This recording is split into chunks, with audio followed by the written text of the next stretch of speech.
Chers fidèles, quelques annonces. Aujourd'hui, le 20e dimanche après la Pentecôte. Il y aura cette année 26 dimanches après la Pentecôte. Jusqu'à fin novembre.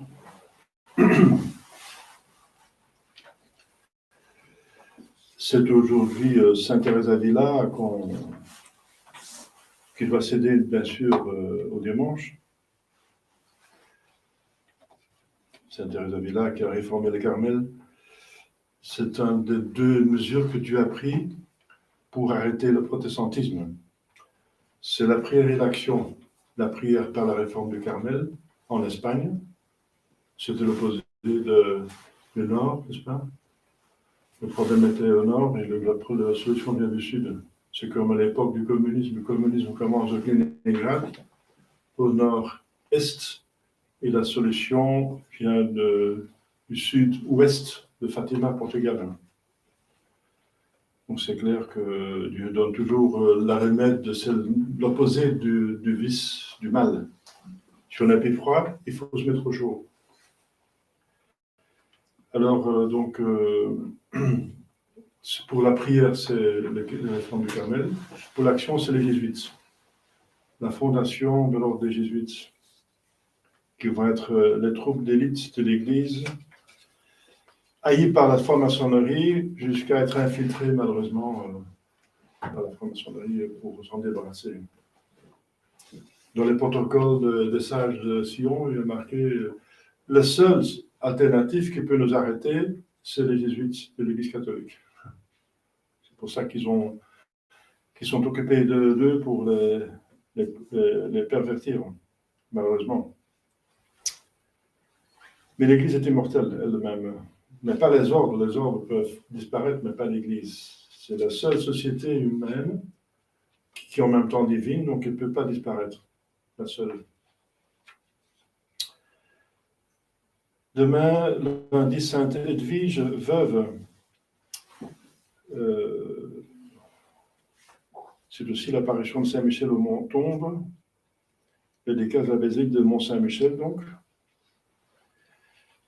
Mardi, Sainte Marguerite Marie Alacoque, Vierge, bien connue pour l'apparition du Sacré-Cœur de notre Seigneur Jésus-Christ, pour développer cette dévotion au Sacré-Cœur comme solution des problèmes de l'époque, qui était le calvinisme.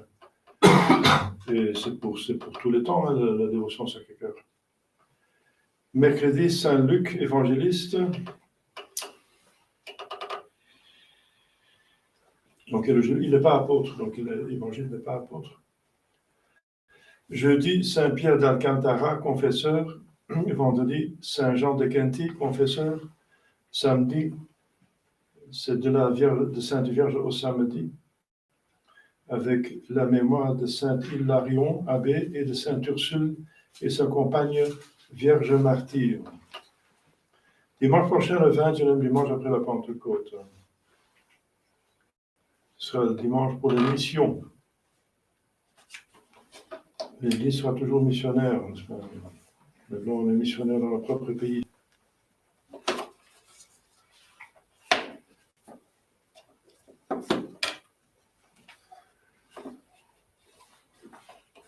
Donc, j'ai pas des amis qui m'ont informé. Donc, je vous ai dit, on a continué à étudier donc Monseigneur Pévarounas, qui a la société, la congrégation religieuse la plus ample, n'est-ce pas, dans l'essai de l'Adventisme, dans l'Église catholique, qui a beaucoup de prêtres et de sœurs, des séminaires, des écoles, qui est dans le monde entier, qui a une ordination valide, qui est de la lignée de Monseigneur Tuc. Et effectivement, il a la même opinion, ou moi j'ai la même opinion que lui, mais je ne le savais pas, je l'ai trouvé par moi-même. Donc sur tous les points, il a la vérité. Enfin, un évêque qui dit la vérité, n'est-ce pas, totale. Sauf un seul point, c'est la messe, n'est-ce pas? Et encore, c'est douteux, la messe de 62. Mais Donc, pour le reste, il est en ordre. C'est très intéressant à voir. Donc, un pape peut tomber dans l'hérésie. C'est nié par l'UVRMI, par plusieurs sédvacantistes, n'est-ce pas, comme Abbé Bermond, etc., qui disent Paul VI est hérétique, c'est la preuve qu'il n'a jamais été pape, mais sont en opposition avec le dogme que l'Église est infaillible dans les faits dogmatiques, donc pour savoir qui est pape. Et l'Église acceptait, toute l'Église acceptait Paul VI. Donc c'est dire implicitement que l'Église s'est trompée, donc cette théorie c'est hérétique. Donc il dit effectivement qu'un pape peut, comme dit le Concile de Trente et plusieurs de Vatican I, ils disent plusieurs autorités, n'est-ce pas, ils donnent les autorités, qu'un pape peut tomber dans l'hérésie.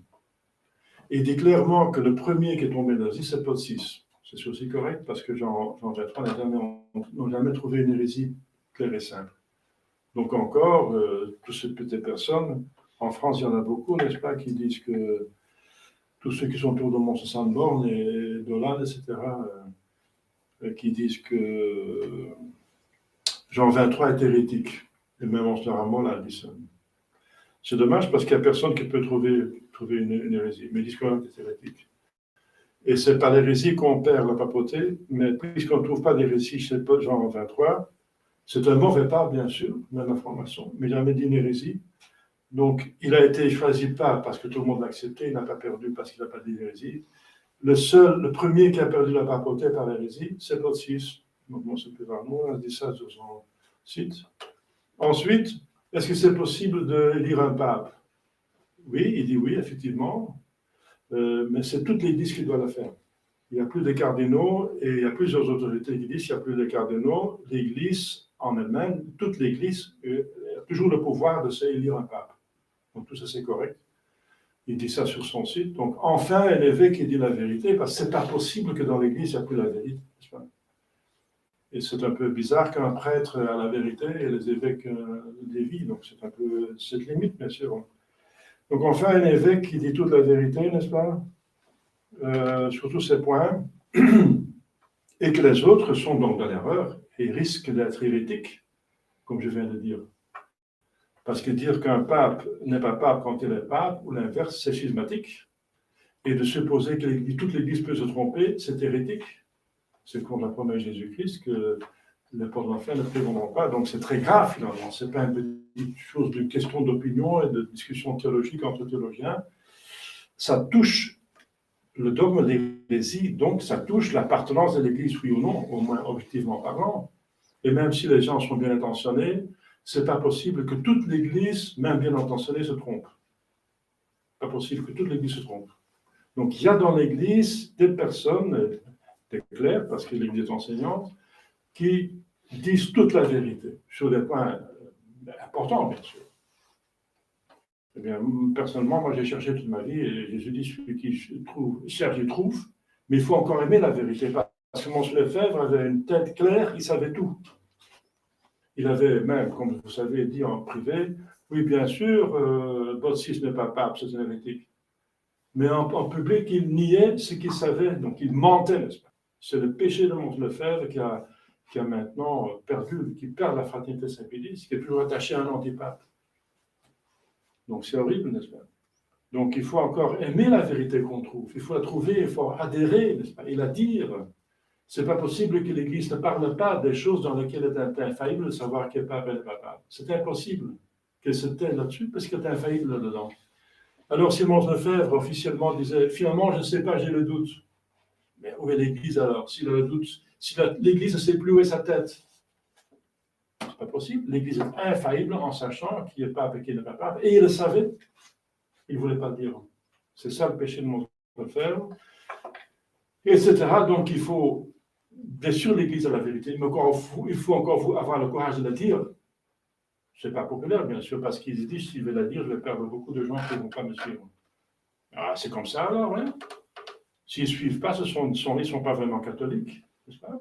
Si on n'adhère pas au vrai pape, on ne jette pas le faux pape, on n'est pas catholique, on est schismatique tout simplement. Mais la solution, c'est de continuer à dire les mensonges sur des questions graves, qui est pape et qui n'est pas pape. C'est une question grave parce que c'est le pape qui décide maintenant, ils sont dans l'erreur, enfin des sabédis sur les indulgences. Pauvres âmes de purgatoire, parce qu'ils acceptent les indulgences de Paul VI après son hérésie qui sont invalides. Parce qu'ils acceptent Paul X et ils acceptent Paul VI comme pape. Donc c'est grave.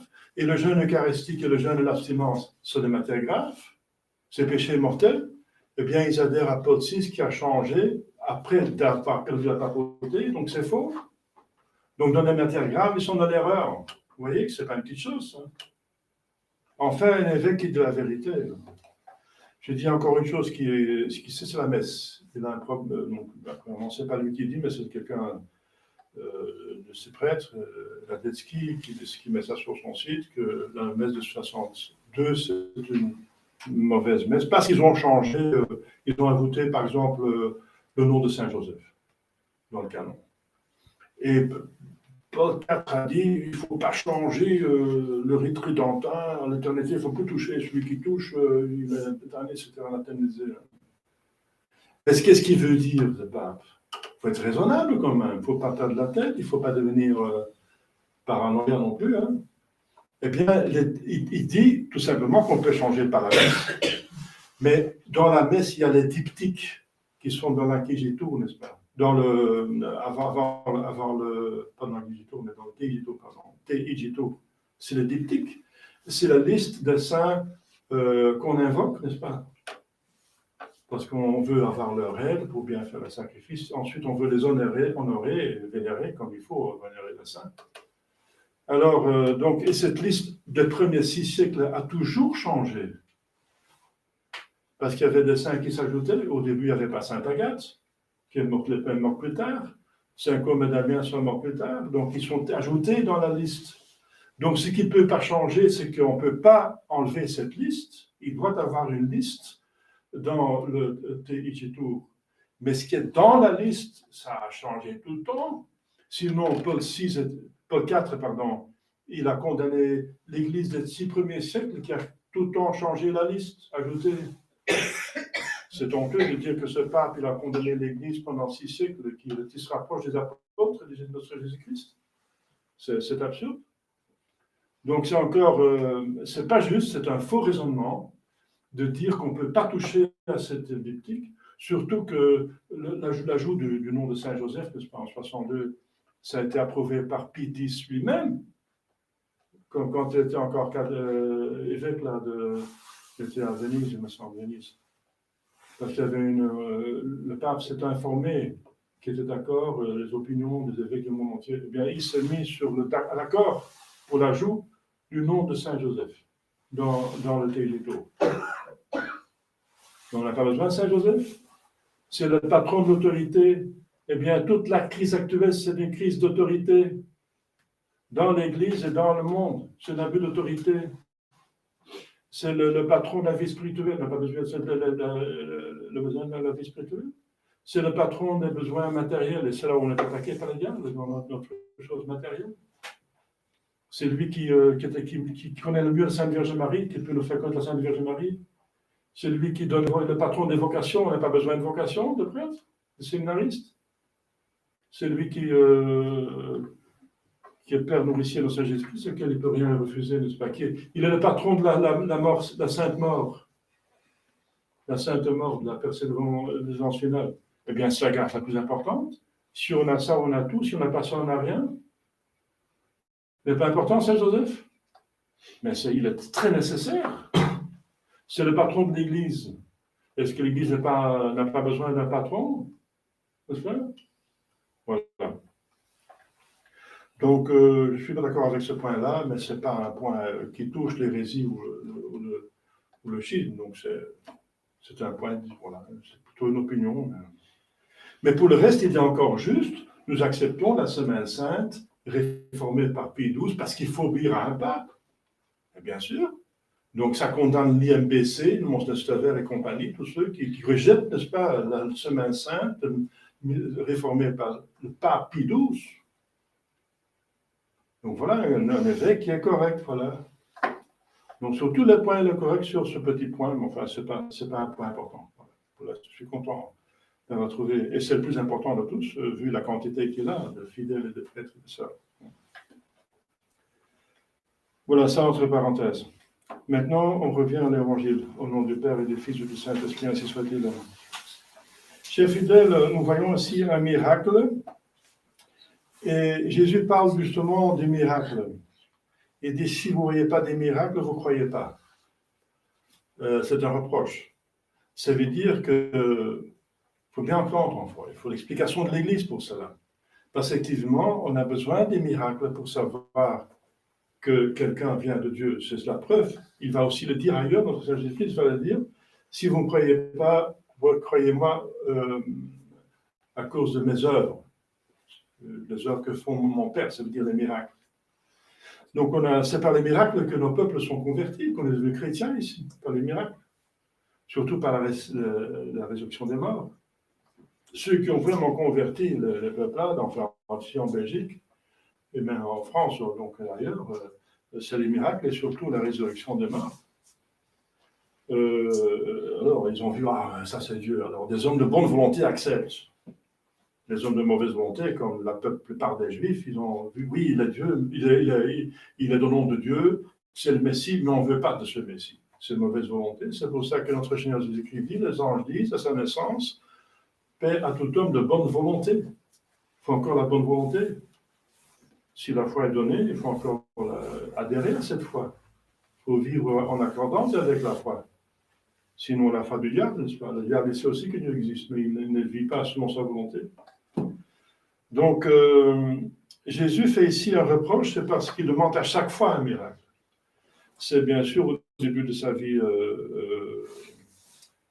publique, mais justement, il vient de Samarie, et il venait de Jérusalem, il passe par la Samarie, il va en Galilée, et à Samarie, il a vu la Samaritaine qu'il a convertie, et toute la ville était convertie par le témoignage de cette femme dont il a dit des choses qu'il ne pouvait pas savoir. Donc il a prouvé qu'il était prophète, et toute la ville croyait en lui. Il a admiré la foi de ces Samaritains, qui par le premier fait miraculeux qu'il fait, il croit en lui, qu'il soit le Messie. Et alors il allait plus loin, à Cana, qui se trouve sur une hauteur, en Galilée. Et là où il a fait le miracle de changer l'eau en du vin, n'est-ce pas?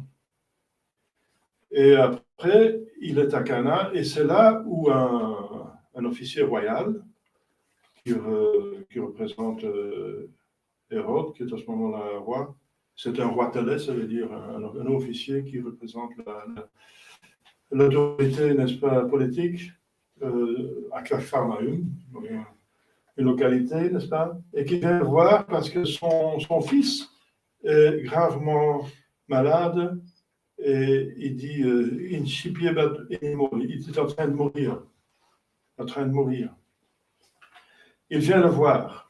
Donc cet homme, il a la foi. Quoique ce n'est pas un juif, c'est un officier royal, ça veut dire qui est du côté des Romains.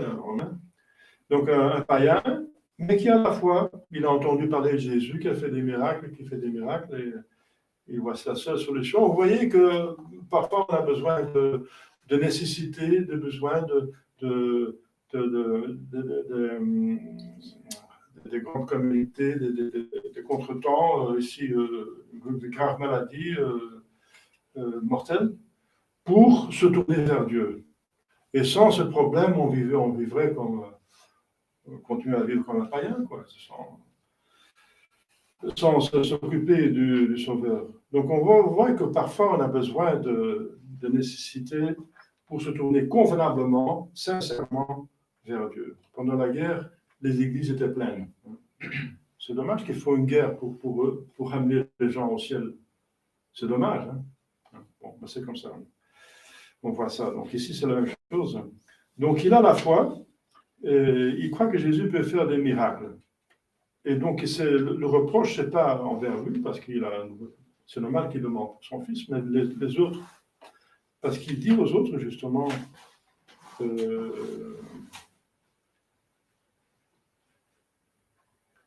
il s'adresse à l'homme, mais il parle au pluriel. Donc finalement, à travers lui, il s'adresse aux autres. Si vous ne voyez pas des miracles, vous ne croyez pas. Ça veut dire qu'il fallait toujours faire des miracles pour qu'il croie quand même. Mais justement, Jésus dit, à un certain moment, on sait qu'il est Dieu, qu'il est le Messie, donc il faut tenir la foi. Il ne faut pas à chaque fois un miracle. Et c'est pour ça qu'il va reprocher aussi qu'il demande des miracles, et qu'il demande, enfin, des miracles juste pour prouver qu'il est Dieu, pas pour guérir, parce que là, c'est normal qu'on demande pour guérir, mais pour qu'il demande de faire un miracle pour qu'il prouve qu'il soit le Messie, mais il a déjà assez donné de preuves de sa mission. Et c'est ce qu'il va reprocher aussi aux apôtres, après sa résurrection. Il va dire, bienheureux ceux qui ne voient pas et qui croient quand même. Voilà. Donc, une fois qu'on a eu assez de preuves qu'il est Dieu, il faut tenir la foi. Il faut être fidèle, justement. Fidèle, ça vient de fides et de fidélité. Fides, c'est la foi, et fidélité, ça vient en même temps de la foi et de la fidélité. C'est être fidèle à la foi. Alors, Jésus, alors l'homme dit oui, mais il dit très respectueusement, excusez-moi, ne commencez pas trop à parler des choses théologiques, venez m'aider parce que mon fils est en train de mourir, n'est-ce pas?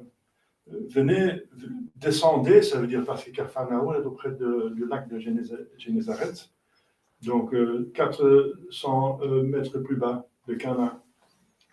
Donc il descendait avant que mon fils meure.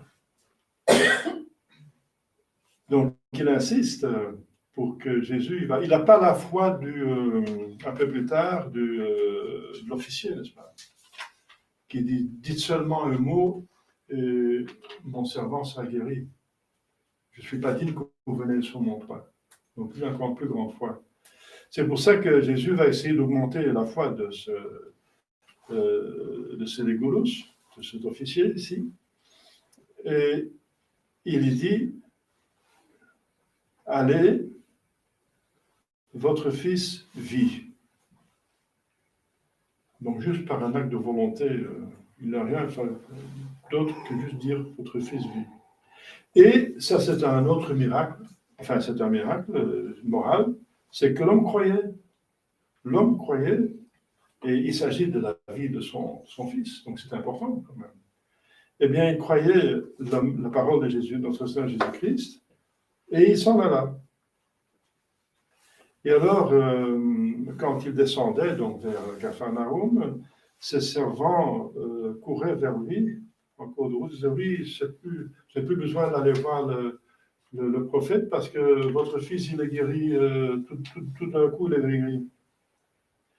Alors, il demande l'heure pour soi-même, pour avoir la certitude que c'est par hasard que le fils est guéri. Et il demande l'heure, il dit, c'est à la 7e heure hier. Et à l'heure reconnue, c'est exactement l'heure où Jésus-Christ avait dit, votre fils vit. Et alors, il croyait, lui et toute sa maison, donc sa famille et ses servants. Ça veut dire qu'il croyait qu'il était vraiment le Messie à ce moment-là. Donc, pas seulement quelqu'un qui peut guérir, mais qu'il était vraiment le Messie, Dieu incarné. Donc, sa foi a grandi, n'est-ce pas? Et c'était le but dans Jésus-Christ, n'est-ce pas, de l'amener à la foi plus haute. C'est pour ça qu'il ne voulait pas aller avec lui. Il ne voulait pas aller avec lui pour le faire croire qu'il était capable avec une seule acte de volonté de le guérir. Et ça, Dieu seul peut le faire. Donc, voilà comme Jésus éduque, n'est-ce pas, les fidèles pour les amener à un niveau plus haut. Il a toujours en vue, n'est-ce pas, le bien de l'âme. Il va guérir le corps, il va sauver sa vie, mais c'est toujours en vue de guérir l'âme parce que c'est le plus important. Finalement, on va tous mourir. Donc, ce qui reste, c'est le plus important, c'est l'âme.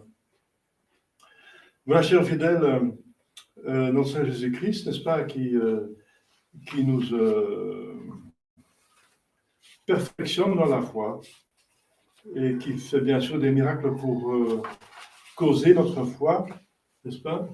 il a réalisé des prophéties, il a fait des prophéties, il a fait des miracles. Le miracle le plus important, c'est la résurrection, pour nous donner la foi, la certitude.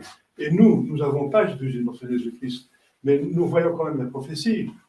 On peut voir les prophéties, comme je l'ai expliqué, n'est-ce pas, dans le temps de l'Avent, les prophéties qui sont même dans la Bible des Juifs, qui sont contre Jésus-Christ, qui ne reconnaissent pas Jésus-Christ. Donc, on ne peut pas les soupçonner qu'ils ont faussé la Bible en faveur de Jésus-Christ, mais il y a les prophéties de Jésus-Christ dedans, et qui sont en détail, tous des dizaines, jusqu'à presque une centaine, n'est-ce pas, qui correspondent exactement à la personne historique de Seigneur Jésus-Christ. Donc, c'est une preuve que vous avez tous de sa divinité, n'est-ce pas. Et ensuite, on a toujours des miracles. Dans l'Église, il y a toujours des miracles. Il y a chaque année, chacun de vous a eu à peu près des prières exaucées, de manière quasiment miraculeuse, sinon vraiment miraculeuse. C'est dans chaque famille, n'est-ce pas, que c'est arrivé. Donc, vous avez la preuve vous-même que Dieu agit. Donc, il existe, n'est-ce pas, et que c'est par Jésus-Christ qu'il agit. Et on a les miracles dans des lieux toujours, par exemple à Lourdes, il y a toujours, ça continue, il y a toujours chaque année il y a des miracles, des guérisons inexplicables. Donc nous avons assez de preuves, n'est-ce pas, de sa divinité, et donc il faut tenir la foi. Et le prendre au sérieux. S'il est Dieu, chaque chose qu'il a dit est importante. Chaque chose. Et c'est vraiment une vérité très profonde. Il y a la force du Saint Paul. Dans chaque parole de Dieu, il y a la force, il y a une force. Comme maintenant, je suis impressionné par cette phrase dont je parle maintenant souvent, dans l'Apocalypse. Ils vaincront, parce qu'on est dans l'Apocalypse 12, ils vaincront par le sang de l'agneau, par leur témoignage, et parce qu'ils n'ont pas aimé leur vie plus que Dieu, jusqu'à la mort. Donc, trois choses. Le sang de l'agneau, c'est quoi? C'est la messe, mais la bonne messe, la vraie messe, pas la messe qui est offense contre le Seigneur Jésus-Christ, par une prêtrise invalide, ce n'est pas un cirque, n'est-ce pas, Fabien Saint-Pierre, par une maisonacum avec être uni avec un antipape en disant qu'il est pape, c'est un mensonge et une offense en Dieu, je veux dire qu'il représente ce guignol à Rome qui représente le bon Dieu, c'est une offense, n'est-ce pas, la sainteté, la sérieuxité, le sérieux de notre Seigneur Jésus-Christ. Et donc une messe, n'est-ce pas, qui n'est pas schismatique, qui n'est pas hérétique, donc, qui est faite respectueusement selon les rubriques de l'Église. Et voilà, et c'est cela qui porte les grâces. J'essaie de faire 2 messes par jour, à cause de la gravité de la situation. Où est le pape? Il n'y en a pas pendant 60 ans. Où sont les évêques?